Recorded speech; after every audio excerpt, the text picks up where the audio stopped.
अच्छा, पिछली क्लास में मैंने तुम्हें बताया पोटेंशियल ऑफ बैटरी, बराबर? वहां तक बात समझ में आ गई। अब जो कॉमन बात है जो तुम 10th क्लास में पढ़ के आए थे, सीरीज कॉम्बिनेशन, पैरेलल कॉम्बिनेशन, है ना, इस ढंग से जो तुम पढ़ के आए थे, अब मैं इसको थोड़े अलग ढंग से लेता हूं। देखो बेटा, पहली चीज, सीरीज कॉम्बिनेशन, सीरीज का क्या मतलब होता है? लाइन बाय लाइन, एक के बाद एक। सीरीज का मतलब ये फिर ये फिर ये। अब ये रेजिस्टेंस है, ये भी रेजिस्टेंस है, ये एंड टू एंड कनेक्ट कर दिया है सामने, ठीक है भाई? R1 R2 R3, और यहां बैटरी लगा दी है। स्विच लगाऊंगा मैं हमेशा, है ना भाई? जैसे हमने इसको क्लोज किया, अब करंट यहां से फ्लो होगा। करंट को जाने का एक ही रास्ता है, तो तीनों से करंट बराबर जाएगा। अब एक बात क्लियर हो गई, मतलब आई बोले तो करंट सेम। अब इसमें एक खास बात समझो, मैं साइमल्टेनियस कह रहा हूं, पैरेलल बना देता हूं, ठीक है? उसको कंपेयर करते चलेंगे, बना ना? अच्छा, अब पैरेलल बोले तो ये, फिर ये, और फिर यहाँ पे ये लगा दिया, ठीक है? ये R1 R2 R3, ये बैटरी यहाँ लगा दी। इसके मामले में कैसा होना भाई? करंट यहाँ से जाएगा, तो भाई इसके बाद रास्ता कुछ नहीं है, ये करंट यहाँ से बढ़ जाएगा। देखो, मैंने केवीएल केसीएल की बात अभी नहीं की, मैं करूंगा डेफिनेटली, लेकिन इतना तो मैं मालूम, और फिर मैं उस पर आऊंगा। केवीएल केसीएल एक्चुअली सीधे सीधे से नियम है, सीधे सीधे से रूल्स हैं। यहां से ये बैटरी लगाई, इसको क्लोज किया, ये करंट यहां बढ़ गया, इधर बोल दिया I1, इधर बोल दिया I2, इधर बोल दिया I3। मैं बिना रूल के बता रहा हूं, तुम्हें अच्छे से मालूम है ना बेटा? उसके बाद हम रूल पे भी आएंगे। मेरा पर्पस क्या रहता है, जैसे स्टार्टिंग क्लासेस में बच्चों को एक बार मैं सब्जेक्ट में एंटर करा देता हूँ, टॉपिक में एंटर करा देता हूँ, उसके बाद हम डिक्टेशन, लिखना, लॉज, वो सब बहुत मजे से लिखोगे, अच्छे से, बराबर? अब ये बैटरी का वोल्टेज V है, यहाँ पे भी V है। एक बात यहाँ पर मैं कहना चाहूंगा, जो मैंने पोटेंशियल की डेफिनेशन बताई थी, उसके हिसाब से ये पॉइंट अगर A है और ये पॉइंट को मैं B कहता हूं, तो यहाँ पर एक काम करो, मैंने कहा था पोटेंशियल रिलेटिव क्वांटिटी, कहीं पे तुम्हें जीरो मानना पड़ेगा, तभी तुम किसी और पॉइंट को पोटेंशियल डिफाइन कर सकते हो। अब एक काम करते हैं, इसको जो नेगेटिव लेसर पोटेंशियल है उसको मैं अर्थ कर देता हूँ, थोड़ा आसान हो जाएगा, और कोई खास बात नहीं। ऐसी आदत डालोगे तो कई सवाल करना आसान हो जाएगा। इसका मतलब एक बात पक्की होगी, यहाँ पे पोटेंशियल कितना है? V, और यहाँ पे कितना है? 0, इज 0, बराबर है? अच्छा, अब एक बात ये देखो कि यहाँ पर ये पॉइंट, ये भी A पॉइंट है, बराबर है? ये पॉइंट B कर दिया था मैंने, इसको मैं C बोल देता हूं, इसको मैं D बोल देता हूं, ठीक है? अब A से C तक करंट जा रहा है। अब मैं आता हूं ओम्स लॉ पे। ओम्स लॉ तुमने जो पढ़ा है 10th क्लास तक, मैं बिल्कुल 10th क्लास की बात उतनी लेमन लेवल पे जा रहा हूं, इसकी एडवांस बातें डेफिनेटली हम करेंगे, लेकिन पहले जो तुम जानते हो उससे मैं तुम्हें ऊपर उठाता हूं। ओम्स लॉ कहता है कि अगर किसी रेजिस्टेंस के अक्रॉस, ये रेजिस्टेंस है, इसके अक्रॉस अगर दोनों पॉइंट्स के अक्रॉस पोटेंशियल डिफरेंस, ये पोटेंशियल डिफरेंस, हम डिफरेंस को डेल्टा V से लिखते, लेकिन यहां पर हम ऐसे लिखते हैं, और इससे जो करंट फ्लो होता है ये प्रोपोर्शनेट होते हैं। Potential difference is proportionate to current, ये है Ohm's law. V is equal to IR Ohm's law नहीं है, ये ओम्स लॉ है। लेटर ऑन तुम्हें बात अच्छे से मैं समझाऊंगा। ओम्स लॉ ये है। ओम्स लॉ कहता है V प्रोपोर्शनेट टू I। उसके बाद ये प्रोपोर्शनैलिटी को इक्वालिटी बनाने के लिए हम कांस्टेंट R लिख देते हैं। ये इसकी कहानी। अब मैं इसको और अच्छे से समझता हूँ, मतलब A और C पॉइंट्स के बीच में कुछ पोटेंशियल डिफरेंस होना चाहिए, और A हायर पे होना चाहिए, C लेसर पे। ये हो गया B1 मान लेते हैं, A हायर C लेसर, तभी A से C करंट फ्लो हो रहा है। फिर C से D, इसको B2 लिख दिया, तो C से D करंट फ्लो हो रहा है। C कैसे पर है? हायर पर है, D लेसर पर है। फिर D से B again D higher B less. अच्छा, अब इसको मैं थोड़ा सा और एलिब्रेट करता हूं। देखो वो ये कि देखो अब यहां पर मैं अगर ये लिखूं कि ए से सी पोटेंशियल डिफरेंस कितना है V1, राइट, मैंने उसको नाम दे दिया V1। तो ये बिल्कुल ऐसा है जैसे तुम सीढ़ी उतरते हो, ये ऐसे चल यहां से यहां तक की हाइट है टोटल V, इधर से इधर की V1, ये V2 और ये V3। तो एक बेसिक बात समझो, मैं रिलेट करूंगा फ्लूइड मैकेनिक्स से, जो तुमने पढ़ा था वो सीधा समझ में आता है। पानी कहां से कहां बहता है, हायर से लोअर, मोटर लगा के नहीं, मोटर तो लगा कर नीचे से फेंक सको। नेचुरली पानी हाई एल्टीट्यूड से नीचे की तरफ फ्लो होता है, मतलब हाई पोटेंशियल एनर्जी से लो पोटेंशियल एनर्जी की तरफ पानी फ्लो होता है। तो ये यहां से ऐसे फ्लो होता है, इस लेवल पे आ गया, फिर नीचे फ्लो हुआ, इस लेवल पे आ गया, फिर नीचे फ्लो हुआ, इस लेवल पे आ गया। यही बात है। और ये पोटेंशियल इस तरह से डिग्रेड होता जा रहा है, इसको पोटेंशियल ड्रॉप बोलते हैं। ये वर्ड ध्यान रखना, ये बहुत जगह तुम्हें यूज होगा, पोटेंशियल ड्रॉप। यानी ए से सी तक आने में there is some drop of potential, C से डी तक आने में there is some drop of potential, D से बी तक आने में there is some drop of potential. Potential नीचे आ रहा है। अब इसको मैं ऐसे भी कहूंगा, मैं ऐसे लिखता हूं, देखो बिल्कुल सिंपल एक कैलकुलेशन है। मैं लिखता हूं a minus B is equal to a minus C plus C minus D plus D minus B. कोई दिक्कत है? बराबर है।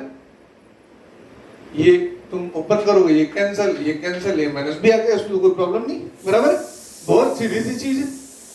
वही बात मैं यहां पे लिखता हूं कि VA minus VB, VA minus VC plus VC minus VD plus VD minus VB। अच्छा, यहां तो हमें मालूम है VA माइनस VB कितना, देखो लेटर कैंसिल वही एक बात है। अच्छा, VA माइनस VB कितना है V, VA माइनस VC कितना है V1, VC माइनस VD कितना है V2, VD माइनस VB कितना है V3। तुमको क्या बात हमें मालूम है, बिल्कुल मालूम है, अच्छे से मालूम होगी। ये सीरीज सर्किट को पोटेंशियल डिवाइडर सर्किट भी बोला जाता है। अगर हमें पोटेंशियल डिवाइड करना हो तो हमें सीरीज में लगाना होता है, ये पोटेंशियल डिवाइडर सर्किट कहलाता है। मेरे को ये बात इसमें बतानी थी, और ये स्टेप वाइज डाउन की बात मुझे इसमें बतानी थी। ये इंपॉर्टेंट चीज है, कैसे है आगे तुम्हें समझ में आएगा। अच्छा, अब जरा इसकी बात कर ले, पैरेलल कॉम्बिनेशन की।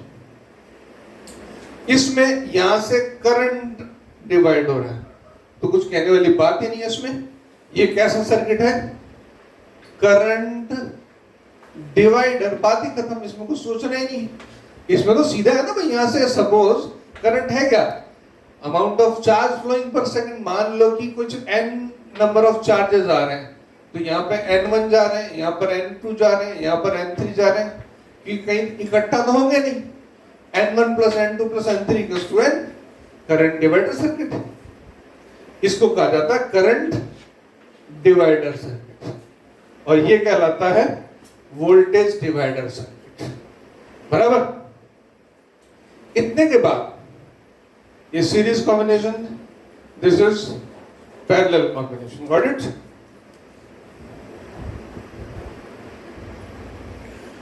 अभी सीरीज कॉम्बिनेशन में ऑब्वियसली तुम ऐसा लिख सकते हो, V1 equals to IR1, V2 is equal to IR2, बराबर, and V3 is equal to IR3।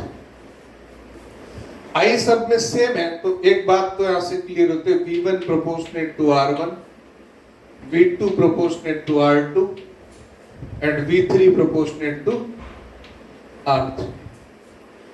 यानी वोल्टेज जो डिवाइड होगी वो रेजिस्टेंस के प्रोपोर्शनेट होगी। इंटरेस्टिंग बात ये कि अगर सीरीज में जो रेजिस्टेंस ज्यादा है वो ज्यादा वोल्टेज खाएगा। आई होप ये बात तुम्हारी प्रैक्टिकल लाइफ में कई जगह आई होगी। जैसे तुमने कोई अप्लायंस चला दिया, बहुत हैवी सा अप्लायंस जिसका रेजिस्टेंस बहुत ज्यादा है, तो वो ज्यादा वोल्टेज खाने वाला है। वो अलग बात है कि उसके अंदर अडेप्टर वो लगाते हैं कि हमारे घरों में फिक्स वोल्टेज आती, तो किसी अप्लायंस को, जैसे आजकल ये एसी या कई बड़े बड़े अप्लायंस होते हैं, तो उनमें एक सर्किट होता है एक्यूमुलेटर सर्किट जो वोल्टेज प्रोवाइड कर देता। लेकिन बात यही रहेगी। और पैरेलल सर्किट के केस में क्या था, पैरेलल सर्किट जो मैंने यहां बनाया था, ये I1, ये I2, ये I3 सब एक ही बैटरी के अक्रॉस लगे हुए भाई, है ना भाई। तो पैरेलल के केस में क्या हुआ, V is equal to I1 R1, V is equal to I2 R2, V is equal to I3 R3। अच्छा अब एक बात जरा ध्यान से देखो, R1 is V by I1, R2 is V by I2, R3 is V by I3। उल्टा करो, क्या कहते हो? Okay, I1 is equal to V by R1, I2 V by R2, I3 V by R3। सब में V common है। इसका मतलब इस केस में जो करंट है वो रेजिस्टेंस के इनवर्सली प्रोपोर्शनेट। ये इनवर्स प्रोपोर्शनेट की जो बात है वो अगर दो रेजिस्टेंस का न्यूमेरिकल हो तो वहां आराम से काम में आती है। ठीक है, यहां तक ये बात मैंने की। अब तुम ओम्स लॉ तुम्हें अच्छे से पता। देखो बेटा, एक मजेदार बात बताता हूँ ओम्स लॉ के बारे में। मैंने सारा कुछ काम ही ओम्स लॉ पे किया है। ये वोल्टेज डिवाइडर सर्किट, एक करंट डिवाइडर सर्किट, सीरीज में वोल्टेज जो है रेजिस्टेंस के प्रोपोर्शनेट डिवाइड होती है, यहाँ करंट रेजिस्टेंस के इनवर्स डिवाइड होता है। वोल्टेज तो सब पे सेम रहती है, सीरीज में करंट सेम रहता है, वोल्टेज अलग होती है, और वहां वोल्टेज रेजिस्टेंस के प्रोपोर्शनेट डिवाइड होती है। वो वोल्टेज डिवाइडर सर्किट है। पैरेलल सर्किट में करंट डिवाइड होता है, करंट डिवाइडर सर्किट है। वोल्टेज सब पे सेम रहती है और करंट रेजिस्टेंस के इनवर्स प्रोपोर्शनेट होता है। हमने इतनी बात समझी। अब भाई ओम्स लॉ इतना सा है, V प्रोपोर्शनेट टू I, और ये प्रोपोर्शनैलिटी को इक्वालिटी बनाने के लिए हमने R लिख दिया। आगे तुम पढ़ोगे इलेक्ट्रॉनिक्स में सेमीकंडक्टर्स जो होते हैं, जो मोबाइल के अंदर होते हैं, डायोड्स, ट्रांजिस्टर्स, ये नॉन ओमिक डिवाइस होते हैं। ये मैं तुमसे एक बात मैं कहूंगा, फिजिक्स में एक इंटरेस्टिंग बात ये है कि जो चीज तुम्हें बताई जाए, जो चीज तुम्हें समझाई गई, अगर तुम उसके कंट्रास्ट सोच लो कि ऐसा न हो तो क्या हो, तो तुम्हें वो बात समझ में जाएगी जो होती है। तो ओम्स लॉ तुम कहोगे हाँ ठीक है, हम बचपन से पढ़ते आ रहे, कोई बात नहीं बेटा। ओम्स लॉ ऐसा भी होता है, V proportionate to I raised to power 3/2, V proportionate to I raised to power से 1/4, ऐसा भी होता है। ऐसे डिवाइसेस भी होते हैं, ऐसे डिवाइसेस बनाए जा सकते हैं। और मैं तुम्हें एक इंटरेस्टिंग चीज कह के छोड़ता हूं कि इलेक्ट्रोस्टैटिक फोर्स तुमने अगर पढ़ा है तो 1/r² है। ध्यान देना, मैं वर्ड क्या बोल रहा हूं। Electrostatic force can B R raised to power n, where n can have any value। मैं कूलम्ब्स लॉ को वायलेट नहीं कर रहा हूं, मैं फिर से बोल रहा हूं, electrostatic force can be this F electrostatic proportionate to R raised to power n, n कुछ भी नंबर होता है, पॉजिटिव नेगेटिव। मैं इलेक्ट्रोस्टैट में सूत्र में समझाऊंगा। खैर वापस आते हैं यहाँ पे। तो ये नॉन ओमिक डिवाइस होते हैं, ये ओम्स लॉ है। तो बेटा तुम्हें जो चीजें पढ़ाई जाती हैं तुम्हारी बहुत बेसिक स्टडी है कि जो तुम्हें सिंपल लॉज है, फंडामेंटल है, जो फंडामेंटल लॉज है वो सिंपल, उनकी टर्म्स में पहले तुम्हें स्टडी कराई जाती है। लेटर ऑन तुम कभी जानोगे नॉनोमिक भी होता है वो सब, ठीक है। अच्छा, अब हम एक एग्जांपल सॉल्व करते हैं और वहां पर हम ये ट्रिक यूज करते हैं। केवीएल केसीएल की बात मैं थोड़ा सा बाद में करूंगा, पहले एक एग्जांपल लेकर के एक क्वेश्चन सॉल्व करते हैं। और केवीएल केसीएल एक्चुअली हम लगा ही लिया करते हैं, ऐसा कुछ नहीं है। ये 3 ओम, ये 3 ओम, 6 ओम, ये 30 वोल्ट की बैटरी। अब इसमें कुछ भी क्वेश्चन पूछ लिया जाए तुमसे, मतलब सपोज करो कि यहाँ से इसको R1 बोल दिया, इसको R2, इसको R3, R1, R2, R3 से करंट कितना, वो सिंपल सा क्वेश्चन ले रहा हूँ, ठीक है बेटा। अब एक काम तो यहाँ पे ये करो, इसको अर्थ कर दो, नेगेटिव साइड है ना बेटा, इसको अर्थ कर दो। अच्छा, यहां से करंट करा दो फ्लो I, यहां पहुंचेगा तो बटेगा। ये दोनों कैसे हैं? पैरेलल में, इधर गया I1, इधर गया I2। अब अगर हम इसमें जो केवीएल केसीएल है, मैं पहले मेथड फर्स्ट की बात करता हूं। मेथड फर्स्ट, तो उसमें हम क्या करते हैं, किरचॉफ वोल्टेज लॉ कहता है कि किसी एक लूप में summation of volt all voltages is 0।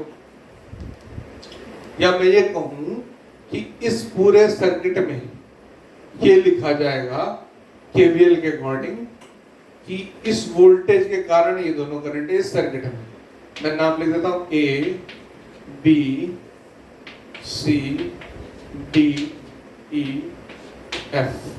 मतलब लूप लेते हैं हम A, B, E, F, A। तो इसमें हम किरचॉफ वोल्टेज लॉ के according, actually KCL, Kirchhoff current law हम पहले लगा चुके हैं। यहां करंट आई आया था, बट गया था। किरचॉफ करंट लॉ कहता है कि करंट कहीं पे रुकता नहीं, वो बराबर बढ़ जाता है। एल्जेब्रिक सम किसी पॉइंट पे 0 होता है। मैं डिस्कस करता रहूंगा, मैं तुम्हें पहले फिर से बता रहा हूं, मैंने इसकी डेफिनेशन नहीं बताई, मैंने इसका कोई डेफिनेशन लिखवाई नहीं, मैं इसको यूज करते करते तुम्हें इतना इजी कर दूंगा, तुम सीधा सीधा भूल जाओगे कि डेफिनेशन आराम से लिखोगे। ओके, अब ये लूप हमने देखा, इस लूप के हिसाब से जो वोल्टेज अप्लाइड है वो 30 है, उसके हिसाब से 30 equal to I into 3 plus I1 into R2, ठीक है। मतलब 3I plus 3I1 first equation, ठीक है। अब इस लूप पर आ जाओ। इस लूप कौन सा? B C D E B, B C D E B। इस लूप में कोई वोल्टेज नहीं है यहाँ पे। अब हम आगे चलते हैं। B से C कुछ भी नहीं है, C से D आए, I6 I2, फिर D से E कुछ भी नहीं है, E से भी करंट से उल्टा चल रहा है, इसलिए माइनस लिखने का है 3I1। Equation number 2। हमारे पास अननोन कितने? I1 I2, 3 अननोन है, इक्वेशंस 2 है, तो हम एक तीसरी इक्वेशन बाय डिफॉल्ट ये हो ही जाएगी, I1 प्लस I2। लेकिन ये मेथड इनिशियली समझने के लिए अच्छा है, कैलकुलेशन बहुत लंबी हो जाने वाली है। अब इसको मैं सिंपल कैलकुलेशन से सॉल्व करके बताता हूं। देखो, यहीं बैठे बैठे सॉल्व करते हैं इसको, इतने से स्पेस। अब इंटरेस्टिंग बात देखो, ये जो मेरा मेथड सेकंड है, ये less time taking, less calculating, उसमें भाई डिवाइडर वाली बात काम आएगी। ये दोनों मिल करके अगर एक कॉम्बिनेशन बना लो थोड़ी देर के लिए, ठीक है, तो 3 और 6 का पैरेलल अगर तुम निकालोगे, तो पैरेलल कॉम्बिनेशन अगर दो रेजिस्टेंस का निकाला जाए तो वो R1 R2 upon R1 plus R2 आता है। ये तुम्हारे आराम से प्रैक्टिस में आ जाएगा। तो इस केस में कितना है 3 × 6 अपॉन 3 + 6, ये आ गया 2 ओम। ये दोनों मिलके कितने होगा 2 ओम, और इन दोनों का कॉम्बिनेशन इसके साथ सीरीज में है R1 के साथ, 2 + 3 कितना हो गया 5 ओम।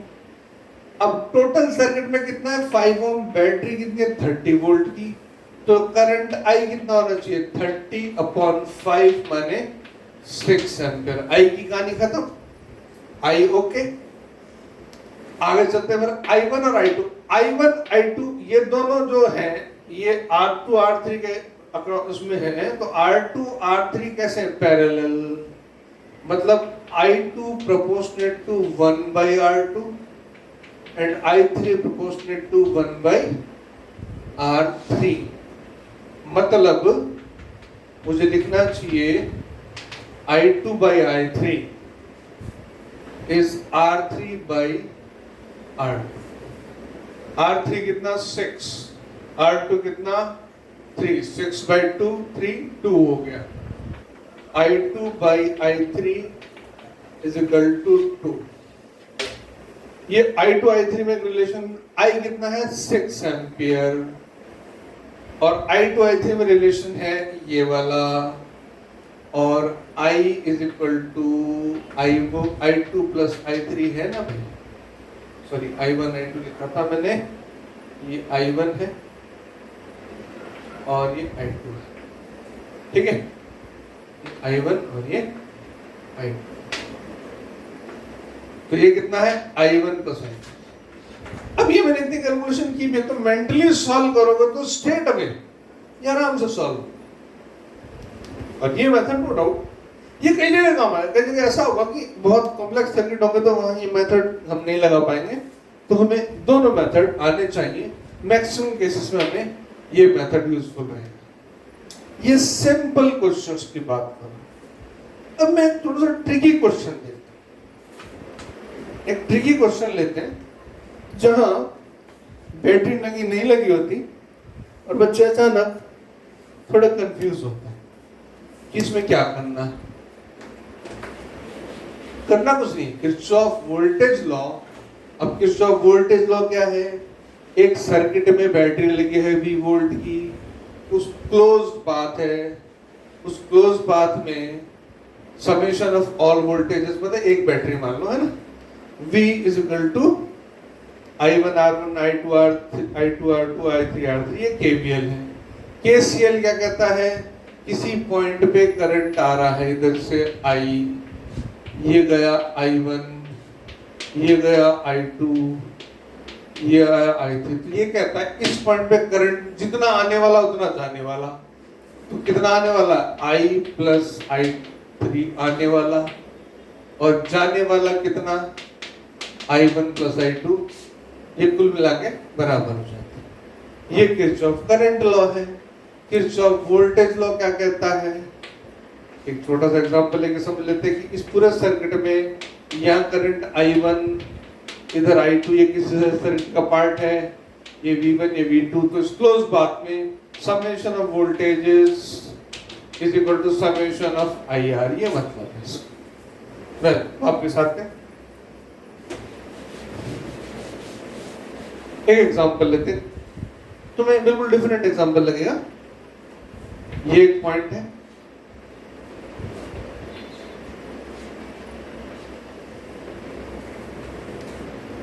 (15, 2 and 4), 15 volt, 2 volt, 4 volt, 12, 6 and 8, 12 ओम, 6 ओम, 8। अब ये सर्किट है, सर्किट का इसको बैटरी नहीं दिखा रहे, बस पॉइंट बता रखे। मान लेते हैं ये A, ये B और ये C। A पर 15 वोल्ट है, B पर 2 वोल्ट है और C पर 4 वोल्ट है। और एक और कनेक्शन ऐड कर देते हैं, ये 4 ओम और ये 3 वोल्ट, पॉइंट D होगा। और कॉम्प्लेक्स कर दिया, इसको कॉम्प्लेक्स कर बड़ा कर दिया, ठीक है।